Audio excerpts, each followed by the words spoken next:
Okay, so good evening, class.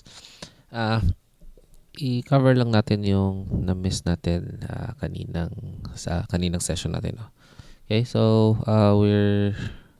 I think sa perpendicular lines part 1A tayo tumigil or nag-skip, no? Okay, so we can do this. So let's try to do this. We have three lines, line AB, 1, 2, and XY. And we are to determine which of the given lines are perpendicular to one another, no? And basic lang naman ang rules dito, no? Again, if you want to determine whether a line is perpendicular to another line, one of the lines must be shown in their true length, and we can show this in at least kahit isang view lang, no? Unlike yung sa parallel lines where parallel lines requires at least two views, si perpendicular only requires one view basta one of those lines is shown in their true length. Okay, so let's look at this example. We have three lines here, tapos one of the lines is already conveniently parallel to the folding line, which means that it's already shown in its true length dito sa HRP, no? And we can use that to our advantage. So I'll just label this one. I'll say TL itong AB. And we'll look sino yung perpendicular kay AB in this particular view. So we can see that AB is perpendicular to line 1, 2. So, pwede natin i-write yung proofs, no? And I'll change my layer here. Gawin natin, dito ko lang isusulat sa notes, no? Na portion. So, we say AB, which is in its true length, is perpendicular. Oops. Kuwala ko na perpendicular symbol. I think, saan ba ito yung ginamit ko kanina? Ito yata. Check natin. Ayan, pwede ito. Okay. So, AB is perpendicular to line 1, 2 in, this is HRP, no? In HRP, and therefore we can conclude that AB is truly perpendicular to line 1, 2. And again, isang line of proof lang naman kailangan kasi we only need one view as long as one of the lines is in its TL. If both of the lines are in TL, then much better, no? In fact, kung ito nabanggit ko rin, I think kailan ba yun? Kahapon, that if you have two lines that are shown in both their true lengths simultaneous at the same view, ibig sabihin nun, we can actually measure the true angle between them, no? Okay, now we have ito, therefore 1, 2 is perpendicular to AB. So yan yung first conclusion natin, and again, i-bold ko na lang para mas obvious, no? Next is we have AB. AB, again, it's in a TL in HRP, is not perpendicular to line XY, no? In fact, it looks like it's parallel dito sa view na to in HRP. Therefore, we can conclude that AB is not perpendicular to 1, 2. Okay? Right, and yung last line natin na kailangan is yung last combination of lines is yung XY and C1, 2, no? Yun yung kailangan natin i-figure out. Now, none of these lines look true length in either HRP or FRP, so we'll have to construct an additional view. We have two options here. Pwedeng, and we've discussed this before, no? We can, option number 1 is create a ARP parallel to 1, 2 para si 1, 2 yung maging true length. Pero that would mean we have to create the ARP dito sa baba, no? And if you remember, pagka dito tayo sa baba, kulang na tayo sa space, no? So, hindi siya optimal solution. A better solution would be to draw the ARP parallel to XY. Because if you draw it parallel to XY, we are moving to the right yung solution natin. So again, it's always important na parang i-pre-imagine nyo muna yung solution, no? So that you can plan out kung pasok ba siya dun sa area given to us. This would be a better solution. Right, so let's just label our planes here. I'll use the text tool. Start here, 0.1 na height. That was parallel to this one. To the left is our FRP. Tapos to the right would be our ARP. And we only need one additional view dito, no? So no need to number our ARP. Okay, we can do something like this. Yan na siya. Tapos, it's just a matter of projecting the lines, no? Right, so I'll just project. Again, I mentioned this sa Monday session natin, no? Sabi natin na whenever we are adding views, the assumption, unless otherwise specified, is always to complete all views, no? So dito, again, I'm making this ARP para I can make a conclusion between X, Y, and 1, 2. Pero because I am making an additional view, required pa rin na kailangan i-project si line AB, no? Kahit tapos naman yung conclusions ko about line AB, no? Simply because the assumption is always to complete all views. Okay? So, again, ito, isa-isa na lang natin. So, let's start with 1, 2. Here, I'm using the technique, no, wherein, or the trick wherein I'm just taking the perpendicular distance. So, hindi ko na kinoconnect yung endpoints 1 and 1 para mag-create ng projection line. Ito, as long as I see the perpendicular symbol, I know that it is a perpendicular distance, no? Okay, so it's a sort of shortcut that you can use. So this is point 1, and this is the location of point 1. So I'll just mark it with a point here. Tapos ito naman ang location ni point 2. Okay, and I'll also mark this with a point, or better yet, i-trim ko na lang siya, no? Okay, so this is location 1 and this is 2. Alright.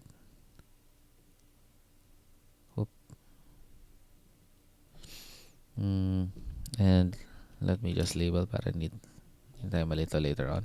This is point 1, this is point 2. Okay. Tapos next natin is line AB, or si line XY muna. Later na lang si AB, no, kasi pang complete all views lang naman yun. So we have line XY, basis for distance is again 2 views away. So dito tayo sa HRP. Again, I'm using the trick wherein perpendicular distance lang kinukuha ko. So we have X, Y. So I'll just trim it down. And yung last natin na line would be CY, no? And Y is this distance. And I'm trimming it down. Tapos, I can connect. Oh, sorry. Ito, I'll just copy this one. Text na lang. So this is point Y, and this should be in the correct layer, no? So final answer natin siya. So that's Y, this is X, this is CA dito. Sorry, C1 and 2, ayan. Okay, and now I can draw this line. This is line XY, this is line 1, 2. And we can see, I'll just move this a bit na dito. Ito rin, galawin ko siya dito. And we can clearly see that line 1, 2. And before that, no, label ko lang muna na true length itong CXY. And we can make a conclusion here. Line XY, shown in its true length, is not perpendicular. Nawala yung ano ko. Let me copy this. It's not perpendicular to line 1, 2 in not HRP, but in ARP. So therefore, CXY is not perpendicular to 1, 2. Okay? Again, it's always class, no? Yung conclusions natin, yung therefore statement is talking about their true relationship in space, no? Hindi yung apparent lang na relationship in a particular view. Okay? Alright, so ito okay na yung conclusions natin, but again, we need to complete all views. Tapusin ko lang to. We have A. This is distance of A. A is here. And I'll just trim this down. And last is CB, which is this one. B is this distance away. And let's also trim this down.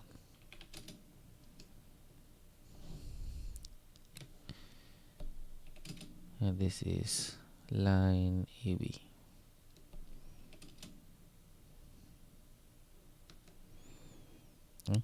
And might as well complete this. This is point A. Ito naman, this is point B. Ayusin lang natin konti. Yan. So that will be your final answer, no? I'll probably save this DWG file tapos send ko sa inyo guys para pwede nyong i-view na rin, no? Complete naman to. Ito yung ginawa natin from today. Nandito na rin yung sa parallel lines and planes, no? Right? So, okay na tayo dito sa part 1A. Dito naman tayo sa part 1B. This is just a practice. Again, nung ginawa natin to sa manual session, we just did a parallel reference plane to the given lines. And again, kaya siya parallel yung ginawa natin para sure tayo na true length na yung lalabas, no? Kasi all of these lines, itong si 1, 2, A, B, and XY are parallel. And if you create a parallel reference plane like this, we'll know na pag lumabas siya dito sa ARP dito, that will be all of the lines will be shown in its true length. So pwede na tayo mag-assume ng relationships nila in space, no? Okay? We can do it dito from FRP. We can also do it from HRP. It doesn't really matter, no? Kasi it will give us the same result. Pero I think baka okay na din dito sa no?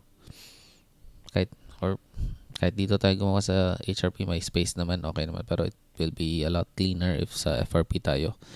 Kasi mukhang mas malaki yung parang space natin na available. Okay? So I'll just do it from FRP. So I'll just project it. And ito, I'll just do the projection line sabay-sabay, no? And I like to do it when one projection line is already available. Parallel lines na lang ginagawa ko. Okay? And it seems to be na si B and 2. No, not quite, no. Parang almost sharing the same projection line. Hindi ko matrack na maayos, no? Wait lang. Ayan. Ito siya. Halos dikit, no? So, I think pagka yung ginawa natin to in pencil and paper, parang ginawa na lang natin na iisa lang yung projection line nila, no? Pero the relationship won't change as much. I don't feel like. Okay? Right, so, kunin natin yung distances. So, we have 1, 2 first. And it's better to be strategic dito, class, now when you're finding the distances. Mas okay na kasi if you do too many circles at the same time tapos walang arrangement, posibleng maligaw kayo, no? And ma-lost kayo dun sa mga different circles na i-create natin. So, my suggestion is always do it one line at a time. So, ito, 1, 2 muna yung gagawin ko. 1, 2, then I'll do 2. Oh no, sorry. Mali, no? This is supposed to be distance of 2. Tama? Ito, this is the distance of 2 from the folding line. So, dapat dito ko ilalagay. And si 2 yung nasa baba. Tama? Si B yung nasa taas. So, again, I'll just be zooming in para mas malinaw. I'll zoom in, trim this down. That's my distance for 2. Let's do 1 naman. 1 is this distance away. So, I'll place it here. Trim that down. Then, next is yan, pwede siguro hindi ko na siguro i-label, no? Kayo na lang magdagdag ng label afterwards. Malinaw naman to eh. Okay lang yan. Pero definitely pagka during the plate work no and sa yung final projects nyo, you'll have to label all of your points. Okay, so that's 1, 2. Next is the AB. A is this distance. This is A. Measure A is here. Let's trim that down. Next is B is this distance. Ito, perpendicular distance. Ito, this is B. And again, B is yung nasa upper na line. No? Okay. Tapos, lastly, we have X. Distance of X. Tapos, ito naman, distance of Y is this shorter distance right here. Y. So, ito siya. Okay. So, let's connect the points. Ito, this is A, B. And this is X, Y. And we can see kung sino yung perpendicular. No? Oh, again, all of these are in their true length. So, if I use the measure jump tool using MEA, makikita natin na yung 90 degrees is si 1, 2, and this is X, AB. So, 1, 2, and AB yung ano. Tapos dito, itong si 1, 2, and which line is this? XY. 1, 2, and XY, 78 degrees actually. And again, sabi ko kanina, we can measure the true angle between them, no? Kasi naka-true length to lahat eh. I'll just place it here. Ito, all three lines are in their true length, and therefore it is possible to measure this, the angle between, the true angle between them, no? Okay? So, pero hindi naman true angles yung lesson for today, no? So, kahit hindi natin i-measure yung true angle, perpendicular relationships lang yung i-conclusion natin dito. Right, so we have 1, 2 in its true length is, and let me copy the perpendicular symbol. Ito, perpendicular. So, 1, 2 is, no, sorry, not 1, 2. Tama, 1, 2. 1, 2 is perpendicular to line AB. Also in its true length in ARP1. In ARP. And let me just label this.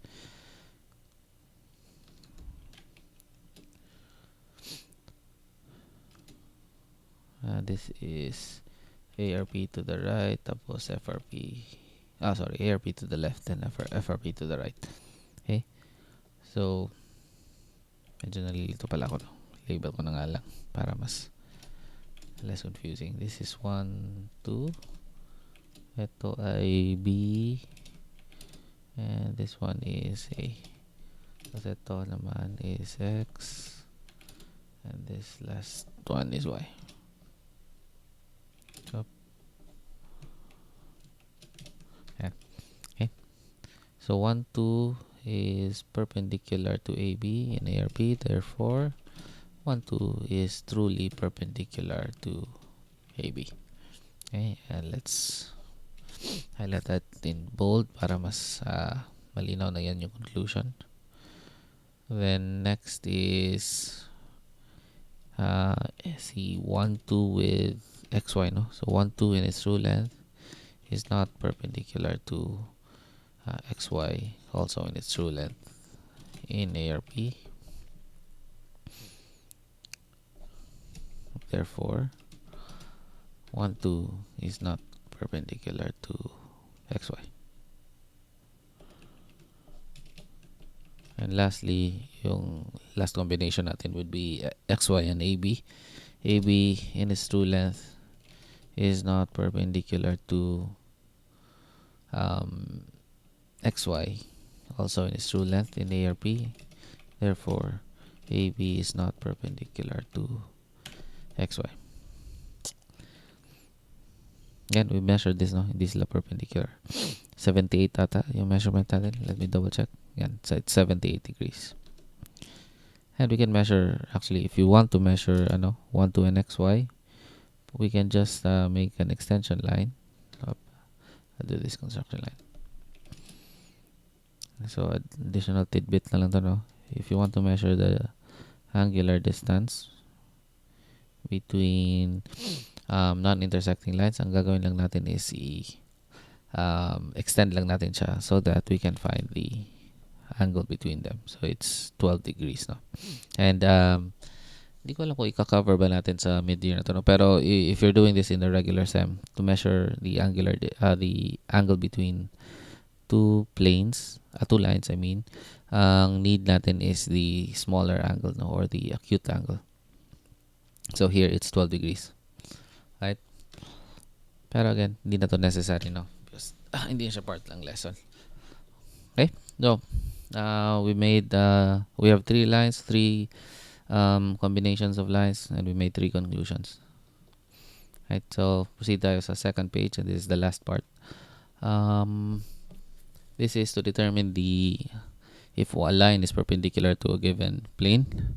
So again, ang sabi natin, a line is perpendicular to a given plane if and only if yung line na yun is truly perpendicular to 2 lines contained in the given plane. And those 2 lines, and the caveat is, the 2 lines that you will choose should be non-parallel to each other, no? And again, ang reasoning behind it's because parallel lines provide you with the same information, meaning they are non-unique, no?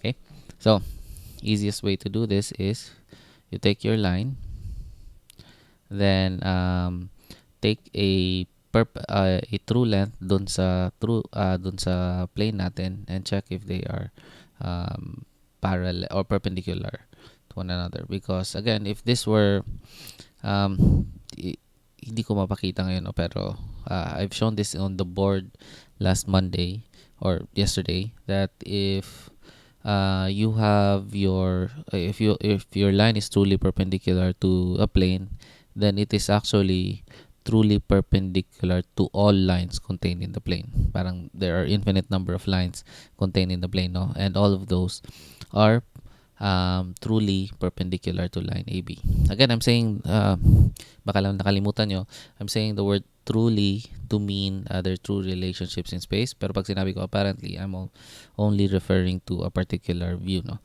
Okay? So, since all of the lines contained in the plane are truly perpendicular to the given line, sorry, let me rephrase that. If a line is truly perpendicular to a given plane, then all of the lines contained in the plane should be truly perpendicular to that given line. So meaning, in any view na pinili nyo, kunwari itong HRP, kahit anong view pa na, we should always find a true length that is perpendicular to AB. Kasi in that particular view, dapat, kasi infinite nga yung number of lines na available sa plane natin, dapat we should be able to find that specific true length. So meaning, if we can't find a true length that is perpendicular to AB in that particular view, automatic hindi na truly perpendicular si AB kay line 1, 2, 3 in this case, no? Okay, so check natin. We have 1, 2, which is conveniently parallel to your folding line, which means that line 1, 2 here is a true length. So if true length to, let's just check the angle between them, and the way we can do that is to just extend this line like so. Extend natin, and we measure the distance between them using the MEA command, and hindi niya na-detect, no? So we have to create another line like so. Yan, and you can see naka-perpendicular siya. Lumilitaw itong perpendicular symbol, no? Meaning that they are 90 degrees apart. Okay, so this is the first conclusion natin, no? Or the first proof natin. Yung AB, AB is perpendicular to 1, 2, which is a true length in HRP. Therefore, AB is truly perpendicular to 1, 2. Okay? Pero again, this is not enough, no? Kulang pa to. Kasi this just means na si AB is truly perpendicular to 1, 2. Hindi sa buong plane mismo. So, to prove that it is perpendicular to the whole plane itself, dapat we should have two lines truly perpendicular to AB. So, ito na yung first one of the two lines. Si 1, 2. Okay, so let's create another true length. And again, easiest way to do this, kanina may conveniently parallel tayo na edge, parallel to the folding line, kaya may true length tayo dito, pero we could easily make our own true length by making it parallel. So parallel siya dyan sa folding line, so from HRP, para pag binaba natin to like so, and this is now 2, 2 prime, no? 2, 2 prime. This 2, 2 prime. 2 prime is in between 1, 3. So, kaya siya in between 1, 3 dito. Okay. So, this is also 2 prime. So, we can see that 2, 2 prime here is in its true length. And if we extend this line right here, extend natin siya. And we create a line here para lang ma-measure natin, no? If we do MEA, we can see na 89 degrees. So, ito yung natin, no? I think naging problema din natin to sa yung manual na sorry. Naging problema din natin to sa yung manual natin na pencil and paper. 'Di ba? Ang contention natin noon is parang hindi siya totoong perpendicular naman. Slightly off siya. And we can see na dito din sa AutoCAD, no? Slightly off nga siya, 89 degrees. Pero I think the intention with this problem, no, is that it is truly perpendicular. Pero strictly speaking, hindi talaga siya perpendicular because the true length is only 89 degrees from AB. Okay, so if we want to be strict about it, ang conclusion natin would be si AB,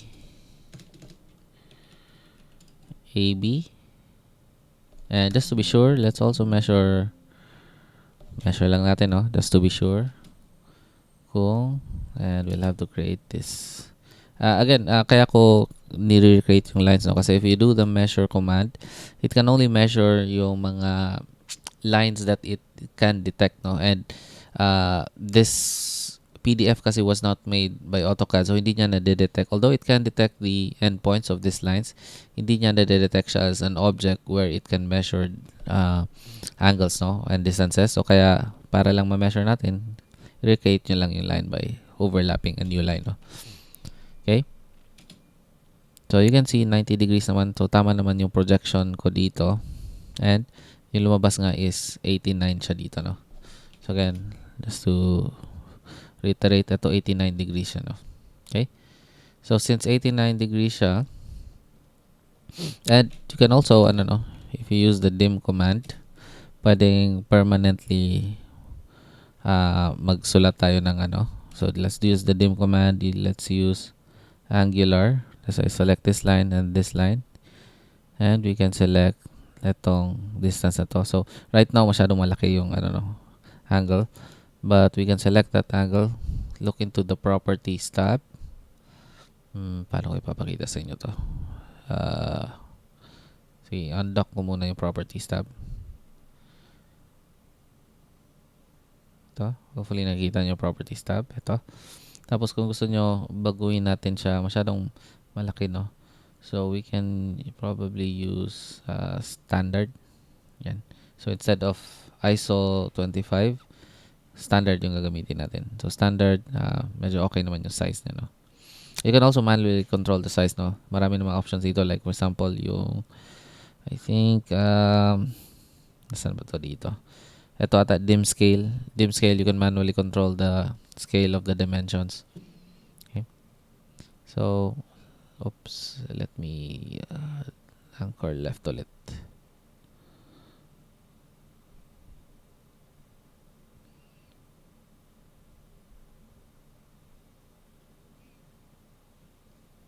Wait lang nawala. Ano bang ginawa ko dito? Ay, nilagay ko siya dito sa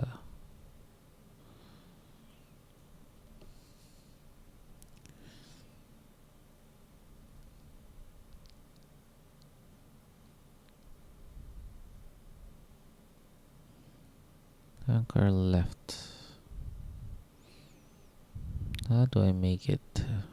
Sakit lang sa may nabago ko kasi yung ano ko.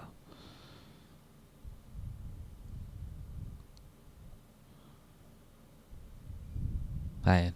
Medyo okay na. Sorry. Behind the scenes, may in-edit lang akong yung sa left lane ko. Okay? So, this is how you do, 89. Para kung kunwari during sa plates natin, gusto nyo pakita na hindi talaga siya 89 degrees, then you can just use the dimension command. Dimension command is also available dun sa top ribbon natin, no? Right? Or you can just access dim command. So, dito, let's conclude. AB is not perpendicular to line 22 prime, which is a true length in FRP. Therefore, we conclude that AB is not perpendicular to 22 prime, and thus we can say that AB now is not perpendicular to 1, 2, 3. Therefore, okay. Right, hopefully that's clear, no? So again, you might be wondering bakit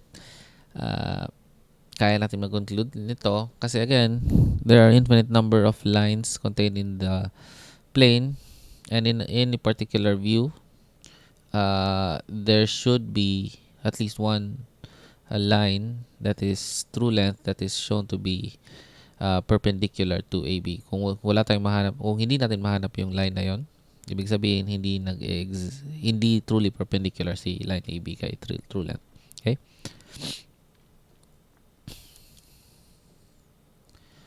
Right? So, another way to think about it is this way, no? If you look at this line right here, so sinasabi natin na itong line na to is not perpendicular kasi 89 lang siya to AB. And we can also say na kunwari, lahat ng naka-true length dito sa contained in 1, 2, 3 that is in FRP is actually all of the lines that are parallel to 22 prime. So this one and this one, kunwari pag ganyan, isang line din dito. Kunwari the infinite number of lines parallel to 22 prime. Kunwari mga ganyan, this infinite lines right here, kaparallel niya, are all the true lengths, no? So there are no other true lengths actually na makikita ka in any other orientation, no? For this particular view of the plane 1, 2, 3, lahat ng true lengths mo would be parallel to 2, 2 prime. And again, all parallel lines show the same information, and we can prove that by extending this, no? If you try to extend this one and you try to measure the distance between them, 89 pa rin yung lumalabas, no? Ito, 89 pa rin siya. This is also 89. Right? So kahit anong pilit nyo, you can't find any true lengths that is perpendicular to AB, no? Right? Hopefully, that is enough proof for you guys, no? So, hindi nyo na kailangan gumawa pa ng addition line. This is enough, and therefore, we can conclude already. Right? So, ito na. Last part, para hindi masyadong tumagal yung video, no? Ito, using the same principles as in A, let's determine which of the lines ES and YZ is perpendicular to plane 4, 5, 6. Okay? So, let's start with ES first. If we want to prove that ES is perpendicular to 4, 5, 6, then dapat in FRP, pati PRP, we can find a true length that is perpendicular to it. No? Kasi ES here is not in its true length. No? So, let's create our own true length. So, if you look at FRP, if you want to find the true length, dito tayo magsisimula sa PRP. Right? And we create a parallel to this folding line and project it to the left, and this is 5, 5 prime technically, and it's in between 4, 6, so dapat i-project natin siya hanggang 4, 6. Okay? So this is your 5 prime. And this is also 5 prime now. Right, so 5 prime here, it's in its true length. So label lang din natin. Probably use the text. Yan. So this is a true length. Tapos, since true length na to, let's measure the distance between ES and we can just extend this line. No? Ito, I'm creating a parallel line. Then, ulitin natin. Create a line. And let's measure the distance. And we can see 92 siya.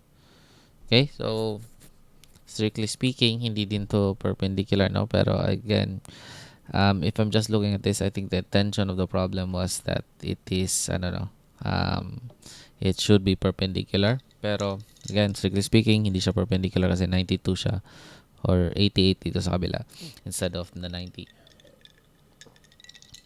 Right? So, in the plates, kung hindi siya 90, pwede nyong i-conclude na, no? Pero if the way I make the plates is accurate naman siya, no? Kasi I'll be doing them in AutoCAD. So ano naman yun, kung perpendicular, truly perpendicular talaga yung planes, lalabas naman talaga na 90 siya. Right, so ito we can say na pwede tayo tumigil na actually dito, no? Hindi natin kailangan gawin yung second one kasi automatic from here. Let's do ito. Pwede tayo mag-conclude. Your ES is not perpendicular to 5 prime, which is in its true length in FRP. Therefore, ES is not perpendicular to 5 prime, and we can also conclude therefore ES is not perpendicular to 4, 5, 6. Right? Tama? Kasi again, we won't be able to find any perpendicular we won't be able to find any line in its true length in this view that's perpendicular to ES, no? Right? Ganyan. Right? So, if we were to do this one more time, kunwari, i-prove natin that ES is perpendicular to a true length here. The way we do it is, dapat, kunwari lang, lumabas na 90 degrees to. We need one more line. We should be creating it like so. Tapos, project natin siya dito. Perpendicular to this line. Passing through, this is in between 4, 5. So, hanggang dito. Yan, so that's 6, 6 prime. And we will check if 6, 6 prime is perpendicular. Let's measure. Ito, 90 degrees naman to, no? 6, 6 prime. So, it is perpendicular. Pero si 5, 5 prime kasi is not, no? Kasi 89. Pero, sige nga, i-double check ko nga ulit, ha? So,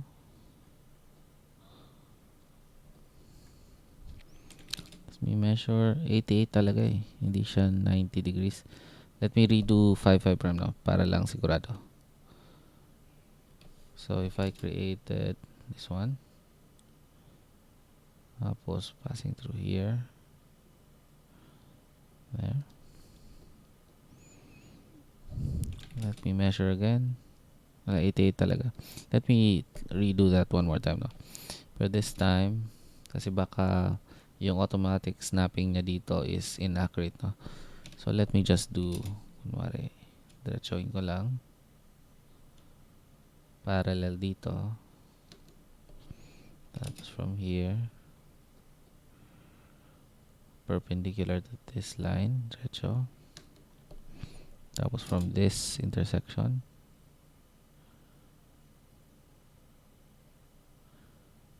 kasi posibleng mali lang yung inano ko dito. Kasi if you zoom in, tingnan nyo, medyo madami yung pwedeng i-snap ko sa kanya, no? Again, it's because hindi to created through AutoCAD. No? So if you zoom in, parang posibleng na-snap ko siya dito or na-snap ko dito. So let me snap it here, no? Kasi this should be the node. Let's see if that makes any difference, no? Ay, ganun pa rin. 88 pa rin, no? What if we snap it dun sa kabila? Dito. Feeling ko magiging 90 na to. Ganun pa rin. 88. Right? So, here, yung 66 prime seems to be, or no, your 66 prime is truly perpendicular to your ES, no? Pero si 55 prime kasi is not perpendicular. So, that alone is enough to conclude na si ES is not perpendicular to 456. Right? So, ito naman, last natin is si YZ. If we do YZ,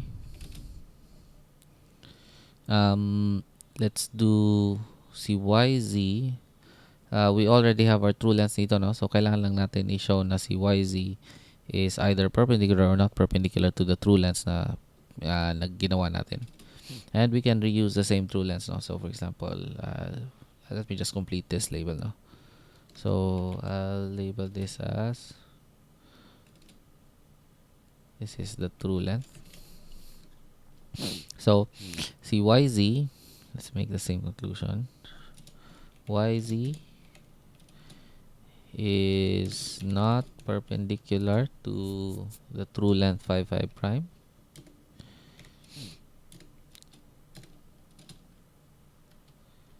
In FRP. Enough na actually ito, no? Pero if you want to be more thorough or complete, pwede din naman isulat nyo din na is not perpendicular to 66 prime. And totoo naman, hindi siya perpendicular to 66 prime dito na. Which is a true length in PRP. Therefore, YZ is not perpendicular to 456. Pwede ganyan. Then we can actually also do it this way, no? Okay. So, pwede din ES is not perpendicular to 66 prime in true length in PRP. Therefore, ES is not perpendicular to 66 prime. Parang ganyan.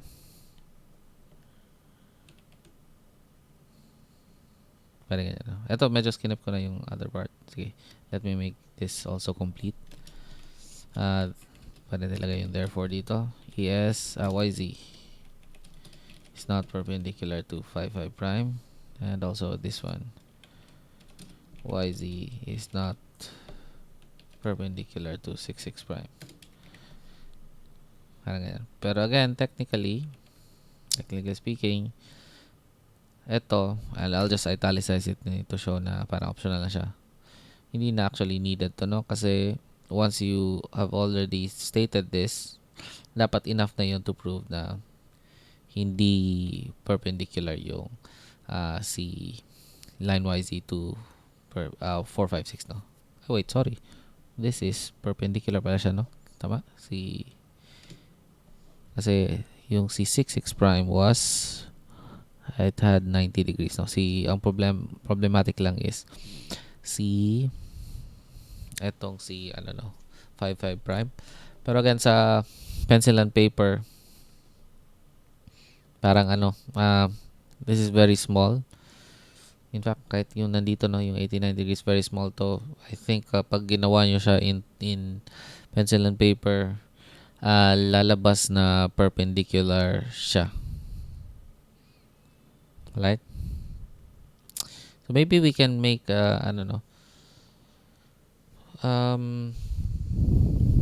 kasi pag pencil and paper to, hindi nyo makukonclude, no, na not perpendicular to, kasi if you're doing this on pencil and paper and you're using your sliding triangle na technique, this will appear perpendicular, no?